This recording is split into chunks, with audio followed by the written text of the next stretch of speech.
What drug did you take once and thought nope, never again? I was a senior in high school when Hurricane Katrina hit. Our house got 6 feet of water, no fun. But, one night my friends and I went to the gutted out house to smoke some marijuana out of a buddy's hookah. Buddy failed to inform us he had recently glued the bowl back together. Well, the crew lost composure. 2 people fell off the dock into the bayou, and everyone started panicking that they'd get hypothermia, not going to happen during Louisiana summer. So people leave, I drive a group to our next spot. My Pontiac Sunfire is now a spaceship. My buddy riding shotgun started cackling hysterically, yelling about rattlesnakes in the road. We don't have those, and the 2 in the back were talking about magic or some crap. We couldn't make it to our destination due to freaking out, so went to hang out in a grocery store parking lot until we regained composure. 10 tenths would not smoke glue again. That reminds me, a kid in my HS band class used to breathe through his trumpet for air. It's disgusting and you're not supposed to do it. And after a while he started to have seizures, and it was caused from long-term exposure to a chemical used to oil the valves. Jesus, that's pretty terrible. Crack, it was too good. I get the hype. Crack is hands down my favorite drug. I love how it tastes. I love making it. Sometimes I smell something that smells just like it tastes and I get an instant craving. But it is so destructive. Hundreds and hundreds of dollars gone in a night. Anytime I did it until I ran out of money. Haven't done it in about a decade and I never will again, but I wish I could. I smoked crack for one night and it was amazing. People ask me sometimes, and the only way to describe it is how it feels to chew 5 gum. The feeling the next morning was an unparalleled hell, much worse than after a night of regular blow. Never again. I went a week with this crap and my god, it was one of the best weeks of my life. But I blew through like $500. Remember kids, not all drugs are bad. Some drugs are just too good that you'll give up everything for them. I don't know, man. Feeling your teeth wiggle and whistle when you breath in through your mouth really F's me up the day after a crack binge. Salvia. It's a very short trip, but I felt so much physical discomfort, like my whole body was being shoved into a box, despite the fact that I was sitting in the grass with a group of friends. Apparently it's not an uncommon side effect of the drug. I felt like my body was made of sand and the air conditioner unit behind me was blowing me away piece by piece. One of the scariest experiences of my life. Topomax, a drug used to treat migraines and seizure disorders. I started developing a couple of the less common side effects, including facial numbness/tingling, visual disturbances, and most concerning to me, aphasia. The scariest thing about the aphasia is that it can be permanent. Sorry, but I'll deal with the headaches, which weren't even migraines, just a stress phase I was going through, and keep my words, thanks. I have chronic migraines and get Botox for treatment now, but had to fail 3 other drugs including Topomax. It helped my headaches, but I felt like a effing idiot because I couldn't form sentences and had horrible word recall. I also had crazy vertigo and almost fell over at my standing desk multiple times. No thanks. Luckily Botox is a lifesaver. Oxycontin, crap was too relaxing and didn't last long. I had knee surgery and they gave it to me for the pain. I took it for a week, and when I wasn't on it I really wanted more. After a week of it I never wanted to touch that crap again. Same for me. I was prescribed some after a pretty painful oral surgery, and the first day back at work, don't worry, it was a desk job, no heavy machinery, the pain was so bad I gave in and took one. I remember zoning out at one point, looking at the clock on my computer and realizing I had just sat at my desk staring at the screen for 2 hours. And my mouth still hurt like a bitch. I started with 30 pills and the other 29 sat in my cabinet for years until I finally took them into one of those expired drug collection things at a local pharmacy. I was prescribed it after getting my wisdom teeth taken out. Took them twice just to help with the pain so I could sleep. I woke up multiple times because it felt like I had stopped breathing from being too relaxed. Never touched them again. For me, meth. I did it once under the presumption that it was cocaine. It was not. I had to go to the hospital. I mean, I probably didn't have to. But at the time, I had only smoked weed. I didn't know how to deal with the increased heart rate and paranoia. For my friend, diphenhydramine aka Benadryl. He is a really hardcore tripper, and can handle inhuman amounts of psychedelic substances. But he said that the one drug he would never do again was Benadryl. He said that his experience had lots of spiders. I'm quite the psychonaut. So when I heard DPH was a thing, I of course had to try it. I did it way too many times, but the worst, absolute worst time was the last time I did it. I was in and out of consciousness and I was having such vivid dreams. I had been Snapchatting my ex-girlfriend. I'd wake up and we were talking at the time but not about what I thought it was, so I'd answer in some delirious manner. Fall back asleep and repeat. Eventually I started to sober down and my entire house was spinning around me and I couldn't move. Never again. Ambien. Woke up in my underwear on my neighbor's porch. My girlfriend was having trouble sleeping and her doctor gave her a prescription for Ambien. First couple of nights, no problem.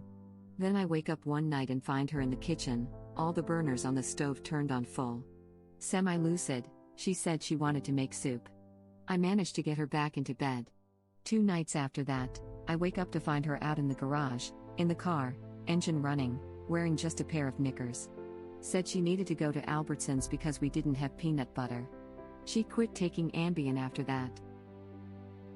I didn't know Ambien by name, different brand name here, but I instantly knew what it was when I read the story. Brand name still knocked here and I have a crap ton of stories since I've taken them when needed for like 15 years. I took one night. Then took another and then another. I wasn't trying to abuse it, it just didn't put me to sleep. I trashed my house. I woke up at 11 the next day to my boss calling me. I was in the military at the time. He started chewing my ass and all I had to say was I took Ambien last night and he said okay, get in when you can. He knew how that crap effed people up. I got a prescription of Ambien for insomnia. That scene from Wolf of Wall Street where he says he figured out that you get effed up when you take it and don't fall asleep is extremely true. Very pleasant high. Even though I was by myself, I always felt like I was in a room surrounded by friends. Never did anything too gnarly other than send silly texts, but that was enough to make me want to stop. I did not like the fact that I was doing this with zero recollection. Reading my own text the next morning was too stressful to be worth it, and I knew it was a matter of time before I landed myself in trouble with someone. Edit. I misremembered the scene and it was actually about a different drug. However, I stand by my statement that taking Ambien and staying awake never fails to be interesting. r/Ambien for quality crap posts, Reddit link. For me it was coke. I'm a broke bitch, so after spending $80 for maybe an hour's worth of a high, I very quickly learned why it's called blow. You can blow through it and all your cash in a few days tops. Glad I got off that crap quick, would have ruined me. For me it wasn't about the money, it was because I immediately knew I would be addicted for life. That crap is effing awesome, and that's the reason it was one and done for me.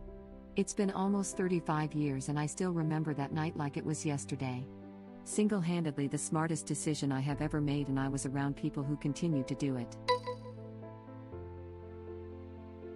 Heroin. Too good. Knew it'd get its claws in me if I did it a second time. Some people say it's like a whole body orgasm. Is that true? I wouldn't say that. If a sneeze is 5% of an orgasm for a fleeting moment, heroin is 30 to 50% of one for a couple of hours. Quit trying to make me do heroin. You know the famous saying, liquor before beer, don't do heroin. Sarah Lynn, I'm not shooting heroin with you, we will snort heroin like mature adults.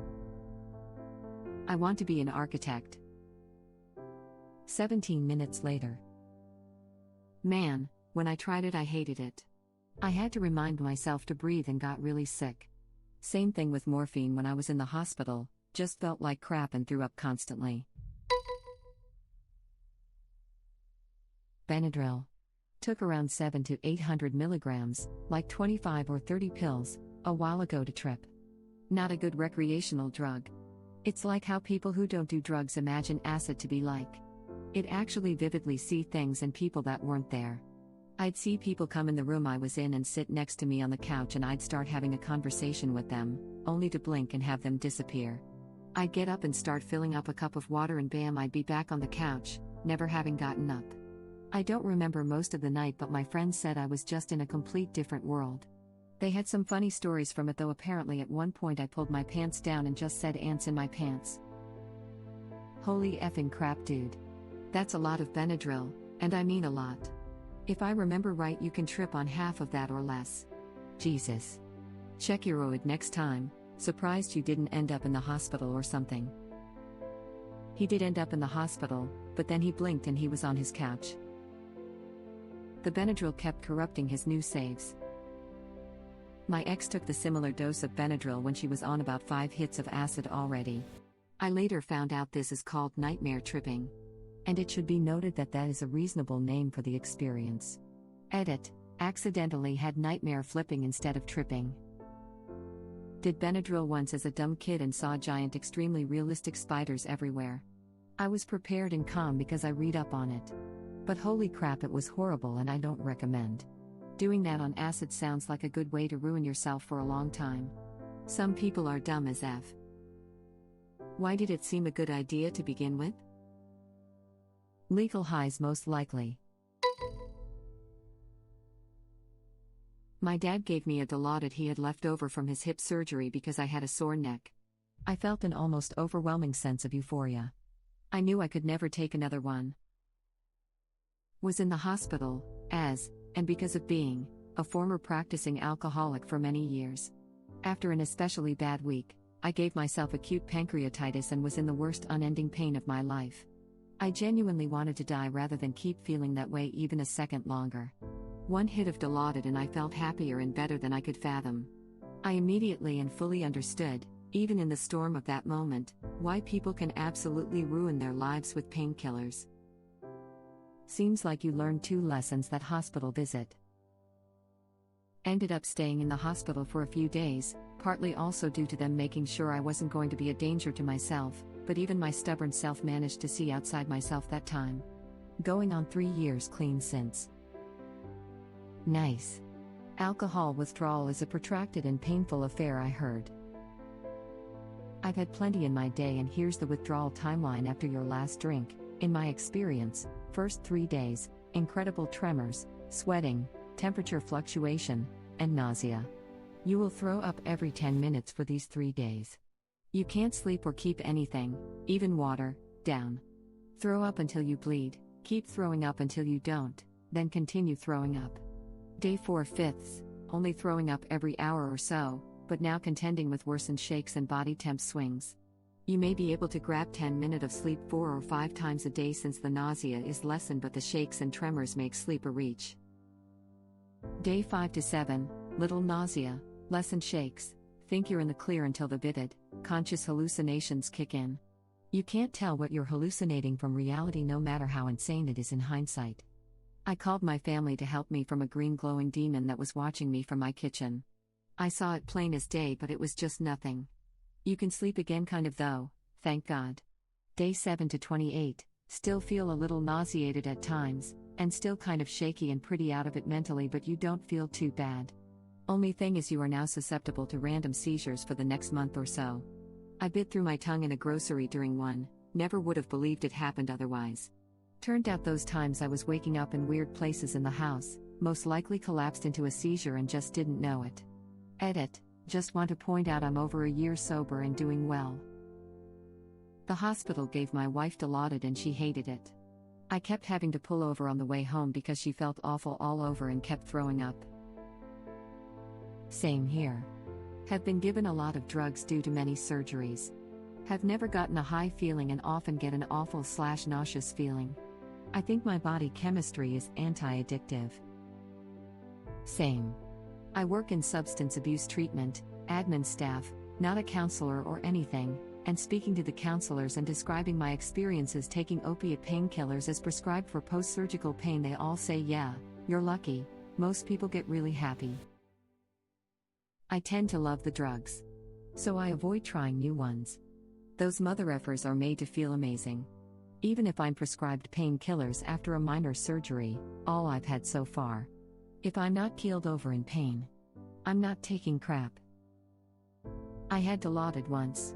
I remember the doctor saying, "You're going to feel everything but you won't care a bit." Woke up the next day and knew I could never touch it again. What a horrifying thing to say. You are going to still feel the excruciating pain, but you will not be able to care about it. Some James Bond villain crap right there. I was given fentanyl when Emerge was reducing a nasty ankle fracture.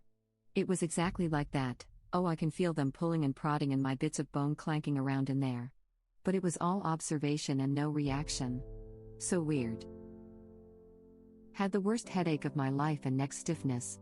Doc thought I had meningitis and sent me for a spinal tap. Now, I have never done a single narcotic in my life. I was getting 4 fluids in the head.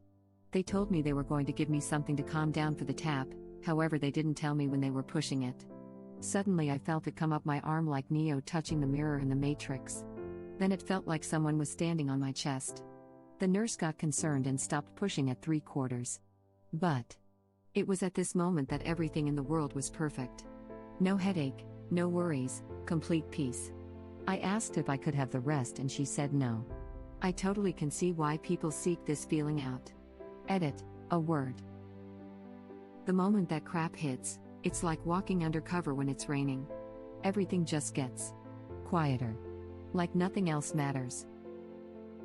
Like walking undercover when it's raining, wrapped in a soft, warm blanket. My quotes from my Dilaudid high: if I had a tail I would wag it, I'm happier than a pig in crap, I'm traveling on a rainbow. Hey! I wrote down some of my Dilaudid quotes too. I was taking it after a really painful ankle surgery. I was in bed and I remember my husband standing at the end of the bed with one of those pool floats. We called them fun noodles. I remember thinking, what the heck? I am not moving over so that thing can sleep with us. So I angrily asked, what are you doing? My husband replies, coming to bed? With a fun noodle? I spat in disgust. Honey? He says, helplessly. Then I realized he wasn't actually holding a pool float. Never mind. It's the Dilaudid. I'm hallucinating, go to sleep. Then there was the poem I wrote. I shot an arrow in the air. I shot an arrow, I know not where. Look out. Beware. I shot an arrow in the air. Edit, my first Reddit award, thank you. Edit 2, awards. Thank you, everyone. Last edit, apparently, I was subconsciously quoting a Longfellow poem that I must have read as a kid. I don't want to take credit for it if I didn't actually come up with it. But, if I did read it, it was very deeply buried in my brain, lol. I have a family member who is an ER nurse. The fact that all the junkies come in and tell them they're allergic to everything except Dilaudid is proof enough that I don't want anything to do with it. Nurse, I'm in pain. They usually give me that one drug, I don't know what it's called. Oh, maybe it starts with a D. The amount of times I've heard this crap. I want my Dilaudid, Stephen, my 600-pound life. Lol, Stephen is the most ridiculous person that show has ever seen. I will never forget Stephen's elderly, enabling father spending all day moving him into his apartment, carrying heavy boxes and trying to make his new home comfortable, and merely asked for a piece of pizza in return. Stephen looked him dead in the face and gave him the finger. He couldn't part with a single slice, a real-life pizza smog. I was amazed. Still am. Hello, Dr. Z walking into a room. How y'all doing? Thank you for watching. If you like our videos, please like them on YouTube. And share them with your friends. Please subscribe to be the first to know about Red Rabbit Reader's new videos. We welcome your comments below. Another of our videos will begin shortly.